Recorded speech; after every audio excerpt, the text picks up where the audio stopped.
आज हम बात करेंगे जावास्क्रिप्ट के अपने न्यू प्रोजेक्ट के बारे में, जिसका नाम है क्विज ऐप। क्विज ऐप में आपको एक क्वेश्चन दिया जाएगा, उस क्वेश्चन के 4 ऑप्शन दिए जाएंगे। 4 ऑप्शन में से आपको एक सिलेक्ट करना है और सबमिट करना है। इसी हिसाब से मल्टीपल नंबर ऑफ क्वेश्चन हो सकते हैं, 5, 10, 15, जो भी जितने भी आपका मन करे। आप सिलेक्ट करेंगे, फिर सबमिट करेंगे, फिर नेक्स्ट क्वेश्चन आएगा, उसको सिलेक्ट करेंगे, सबमिट करेंगे। At the end of this quiz आपको आपका रिजल्ट दिखाया जाएगा कि आपके 3 आंसर ठीक हुए आउट ऑफ 5। इस टाइप से कुछ एक रिजल्ट मिलेगा आपको। इससे आपको पता चलेगा आप एक रियल क्विज ऐप किस तरीके से बना सकते हैं with the help of HTML, CSS and JavaScript. तो ठीक है, चलो देर नहीं करते, सीधा स्टार्ट करते हैं अपना प्रोजेक्ट। चलते हैं अपने VS कोड पे। यहाँ मैंने ऑलरेडी देखो क्विज ऐप करके एक फोल्डर बना रखा है, उसमें एक HTML फाइल लिख रखी है index.html, एक लिखा हुआ है style.css। दोनों फाइल अभी एम्प्टी है। एक फाइल है script.js, इसमें मैंने ऑलरेडी एक क्विज के कुछ डेटा रख रखा है। बाकी इसमें और कुछ नहीं है, इसमें क्विज का डेटा है जिसमें देखो क्वेश्चन है, क्वेश्चन के 4 आंसर हैं और उसका एक करेक्ट ऑप्शन है। ऐसे ही अगला क्वेश्चन, उसके 4 ऑप्शन और करेक्ट आंसर। इसी हिसाब से मैंने 10 क्वेश्चन ले लिए, उन सबके करेक्ट आंसर भी उनके नीचे नीचे लिख दिए। आप चाहें तो 10 की जगह 20, 20 की जगह 30, जितने भी आप क्विज करना चाहते हैं उतना क्विज डेटा रख सकते हैं। अभी मैंने 10 का एक डेटा ले लिया है। इस प्रोजेक्ट का जितना भी कोड है मैं आपको गिटहब पे प्रोवाइड करा दूंगा। इसकी ये टेंशन ना लें कोड कैसे मिलेगा, आप समझने पे ध्यान दें। बाकी मेन आपको समझ आ गया तो आपको कोड की जरूरत भी नहीं पड़ेगी। बाकी कोड मेरे गिटहब पे आप फॉलो कर सकते हैं मुझे, वहां आपको कोड मिल जाएगा। स्टार्ट करते हैं अपनी क्विज ऐप को।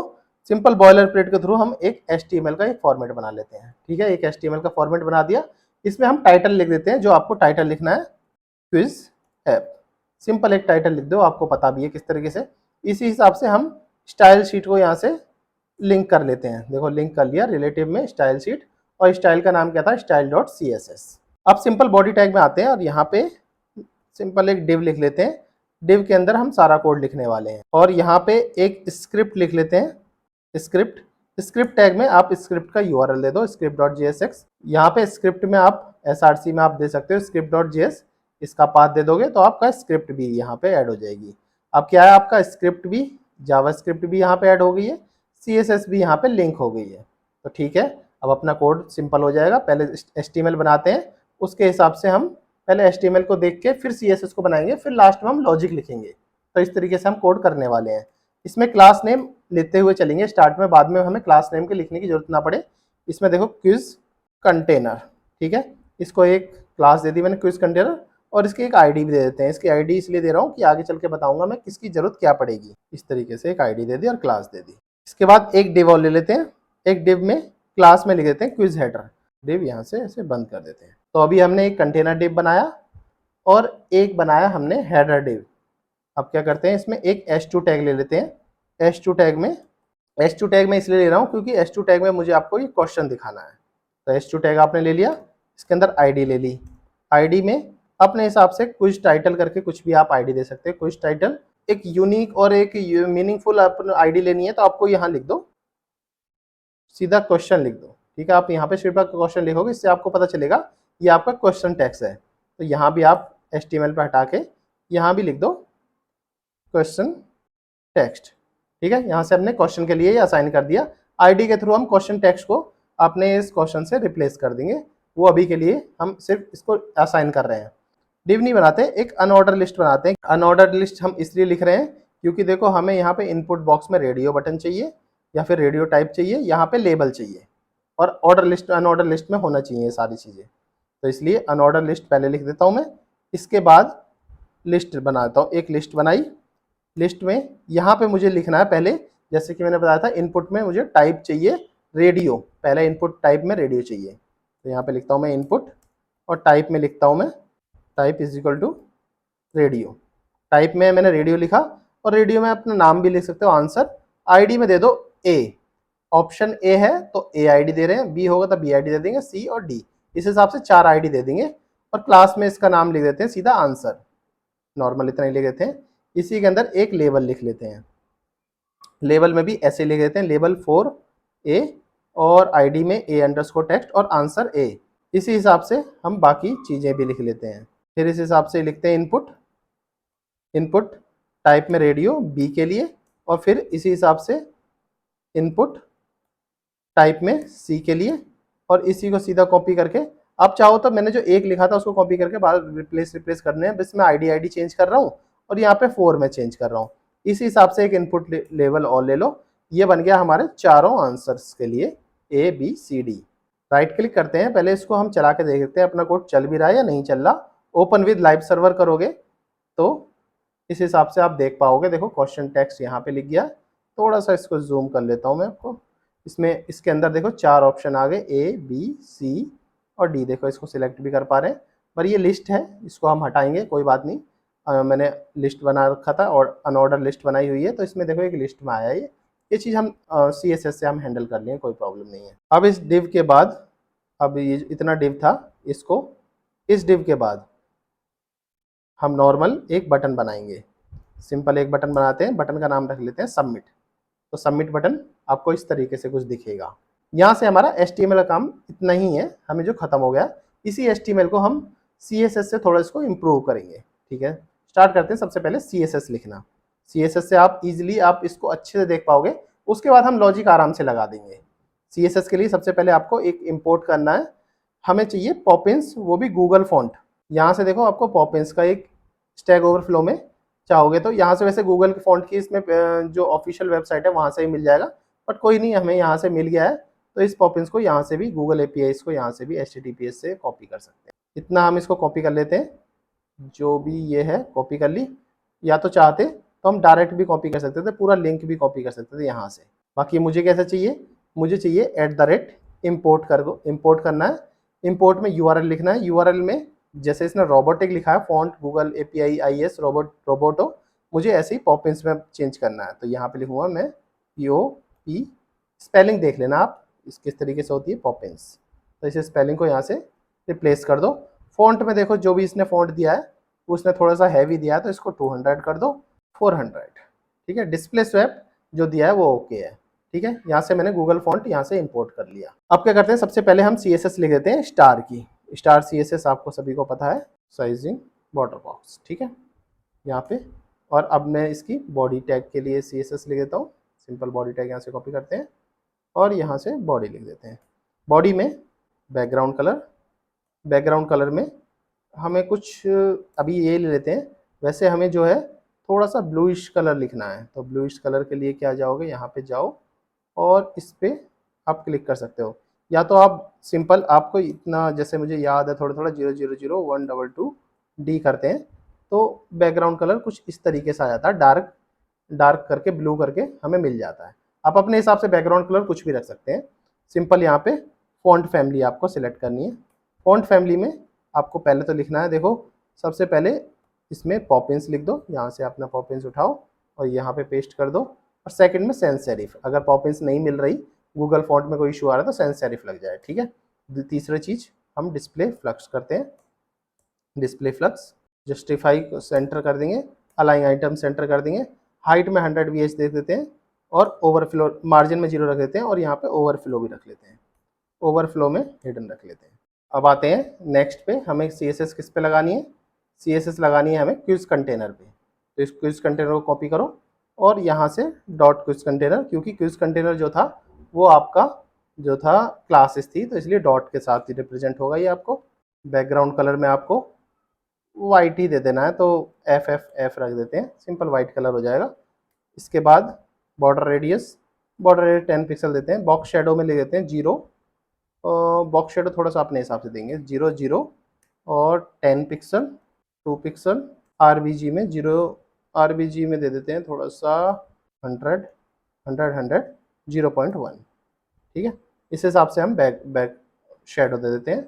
विड्थ दे देते हैं 600 पिक्सल टाइप कुछ दे देते हैं, मैक्स विड्थ देने की जरूरत नहीं है, 600 पिक्सल इसी को दे देते हैं, मैक्स विड्थ की जरूरत नहीं है। तो ओवरफ्लो में हिडन रख लेते हैं।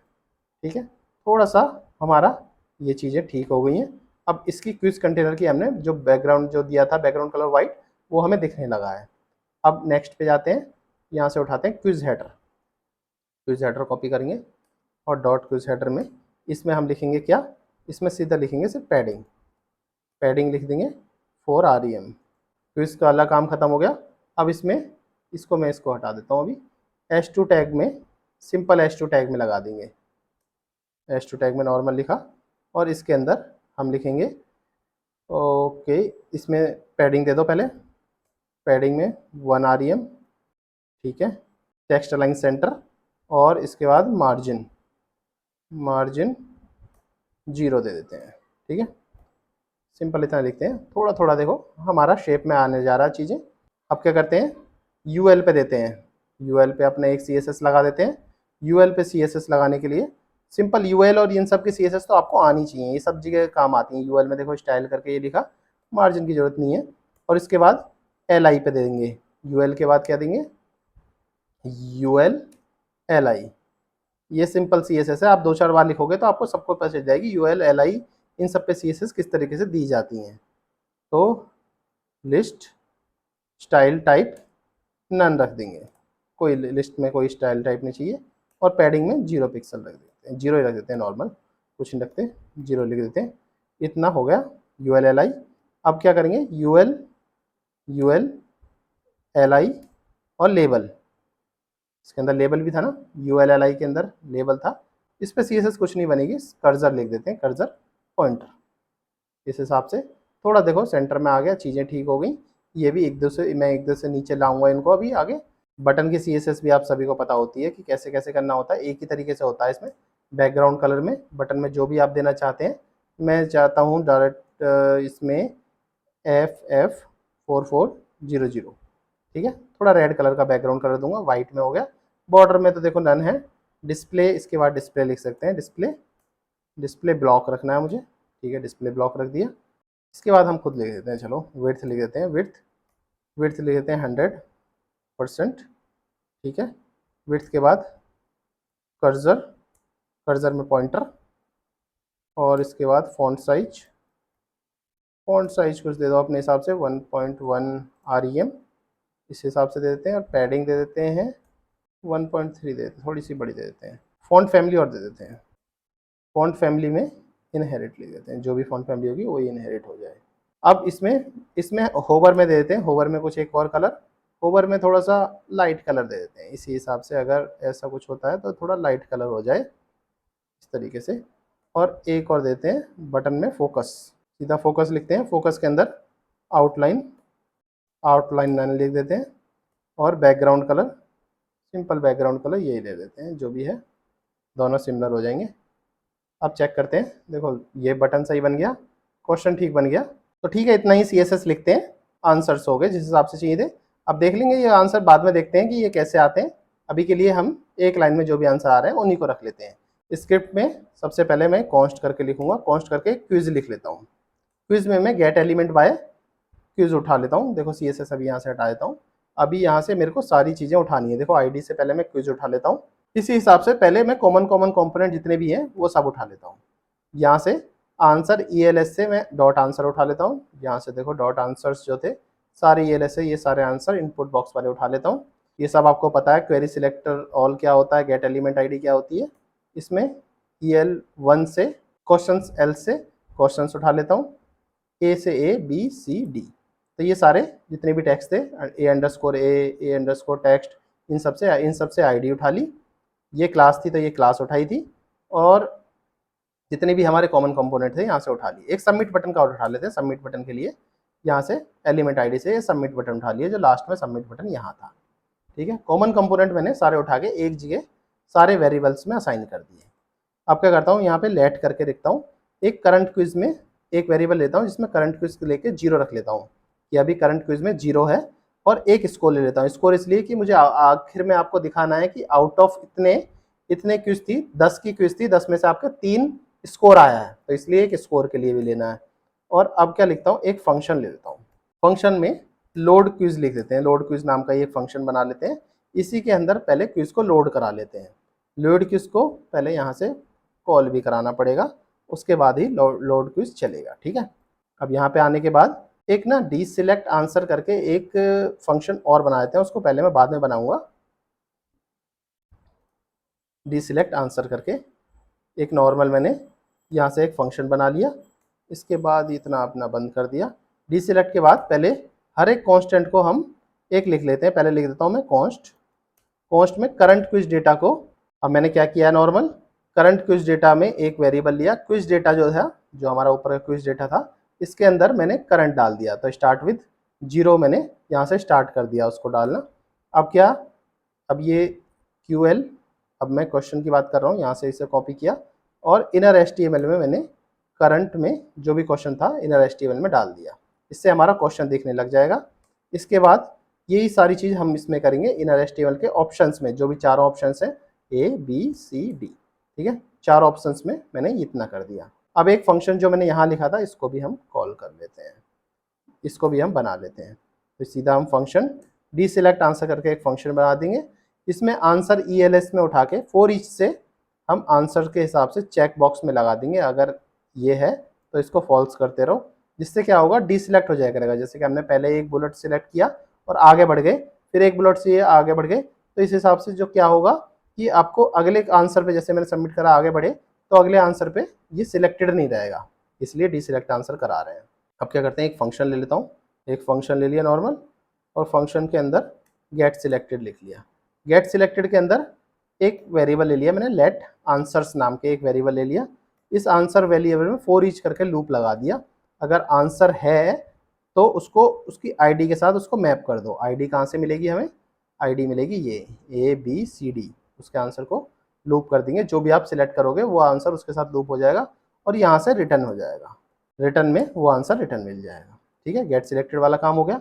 अब एक फाइनल बचा है हमारा, सबमिट बटन के ऊपर हमें इवेंट लिस्नर लगाना है। ये जो सबमिट बटन की आईडी थी इसको उठाओगे, नॉर्मल यहाँ पे सबमिट बटन लिखोगे। देखो सबमिट बटन मैंने ऊपर यहाँ से असाइन करके लिख भी रखा है, गेट एलिमेंट आईडी, इसी पे ही हमें इवेंट लिस्नर लगाना है। तो अभी मैं इतना हटा देता हूँ, एक एक धीरे धीरे करके समझाता हूँ। एड इवेंट लिस्नर में क्लिक करके एक फंक्शन लगाया आपने, ठीक है। यहाँ पे फिर पहले मैं कॉन्स्ट लिखूंगा, कॉन्स्ट करके एक आंसर एक करके एक मैं वेरिएबल बना देता हूँ, आंसर करके एक वेरिएबल बनाता हूँ। इसी के अंदर मैं गेट सिलेक्टेड उठा लेता हूँ। देखो यहाँ से गेट सिलेक्टेड फंक्शन उठा लिया, यहाँ पे सिंपल गेट सिलेक्टेड फंक्शन उठा लिया। अब इसी के अंदर हमें जो है कंडीशन लगानी है, इफ़ अगर आंसर है, आंसर में कुछ आपने दे दिया है आंसर्स, और उसके बाद इसके अंदर आंसर में लिखना है कि अगर आंसर है, answer is equal to quiz data से करंट डेटा है और करेक्ट है तो स्कोर में +1 कर दो, करेक्ट है तो स्कोर में +1 कर दो, और करंट क्विज को +1 कर दो। अभी इसके 0 वैल्यू थी, इसको +1 कर दिया। अदरवाइज अगर quiz less than is equal to इतना है तो उसको क्विज अलग से लोड करा दो।